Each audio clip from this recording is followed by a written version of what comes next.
The wealthy customers had to take a speed elevator from the bottom all the way to the orbital structure.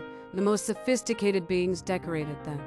Place the appetizer's price range ran in the hundreds. The food was said to be second to none.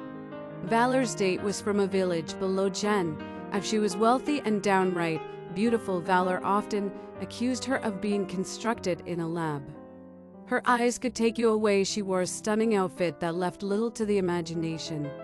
In civilian clothing, Valor was no slouch himself. He often had to turn away at least for women a day. A hero has to treat himself on occasion. He couldn't spend all his time obsessing over protecting others.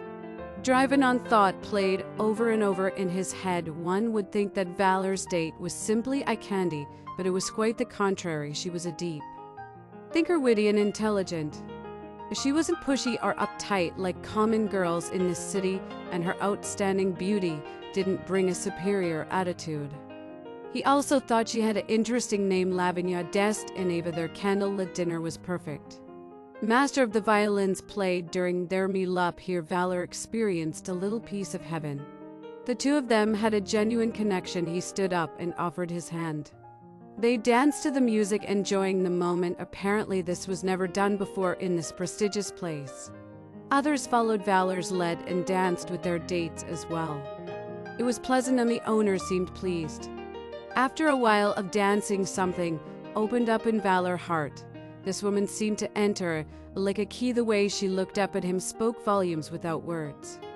It had seemed that he was the answer to some long prayers of hers. Valor had to admit he was pulled by her physical attraction at first, but now this could lead to something much more. They often met after his missions. Surprisingly few recognized him out of his combat gear.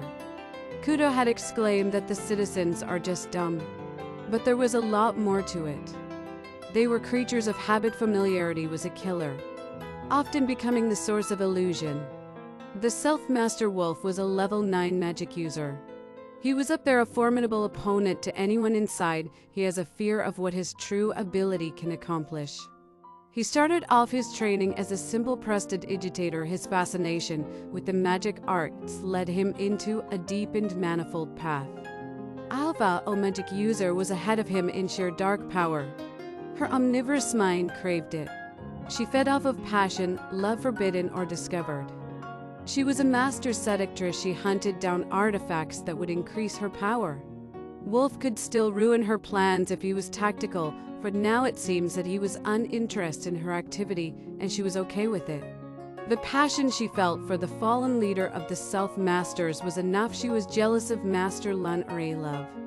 When she couldn't seduce Master Alex, it made the prize much more valuable. Today, she was smiling, realizing a plan so ambitious it rivaled the Lord of the Underworld. Elsewhere, the people of the island was going through a change of government. Their new visitors set up a form of democracy. Voting was introduced. Everything was set for the new elections. Not surprisingly, the leaders were elected rulers. New rules were set in motion. Countless laws were passed, making criminals out of everyday people. They were captured and put to work. Currency was introduced and the friendly barter system done away with. More laws passed and it created more criminals. They were lined up and put to serve in the ruler's home. A giant castle-like structure was built, made from a white precious stone. Statues of the ruler's wives was erected. She waved the flag from the nation she came from, to roses and a hammer-like symbol. With all the rapid changes, rebels arose, trying desperately to revert to the old ways. The children began shaming the old methods and favoring the new one. What was going on and where would this lead? Elsewhere, back at the center of excellence. In Brightstar City, IQ studied the DNA of the kraken-like beast. What he found was startling. He thought that this creature was the first of its kind. He called a short meeting, and the masters discussed the possible meaning. This is rare. IQ rarely calls a meeting about anything. Something must be seriously wrong. Kudo, Master Lunara, Yellow Ragin, Valor and Wolf. Kudo was sarcastic, feeling that IQ was wasting his time with useless information. Arms folded, tapping his foot on the chair.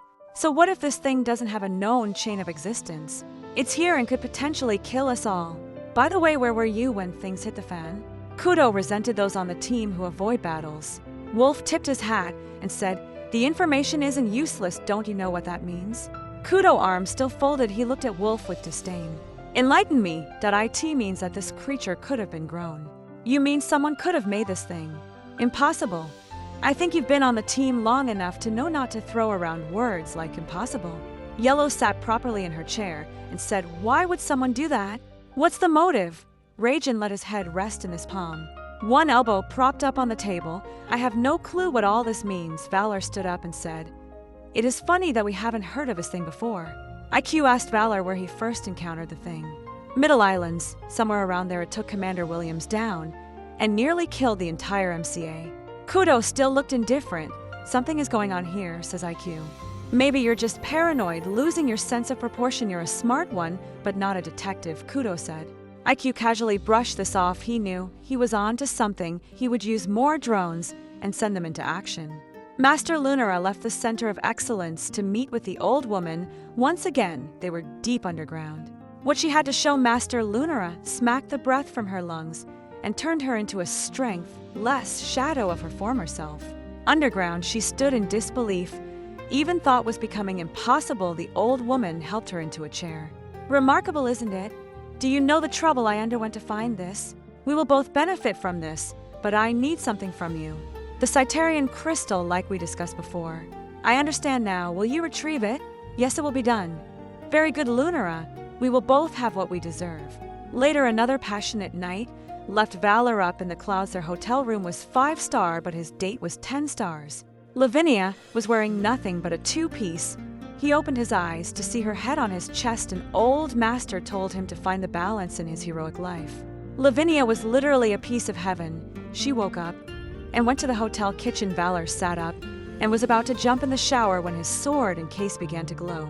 He grabbed it quickly, and he can hear Lavinia pressing buttons on a solar meal prepper. The sword gave him a vision. He saw a nation in trouble, the people being whipped, beaten, and burned, to young children being hung from the trees by their necks, their little feet dangling 6 feet from the floor. Countless women were being abused. He could hardly watch. He tried to blink the memories from his eyes. Lines of deceased females were being shoved into massive holes in the ground.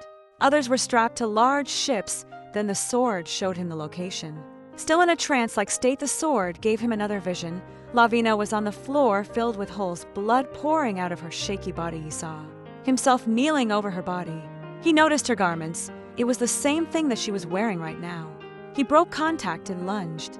He grabbed her and ran toward the balcony. He ripped the curtains off the window and used it to lower her to the ground below. Shock was on her face. He seemed to be temporarily insane. Valor still only had his trunks on his sword in hand, hiding in the closet. Bullets poured in through the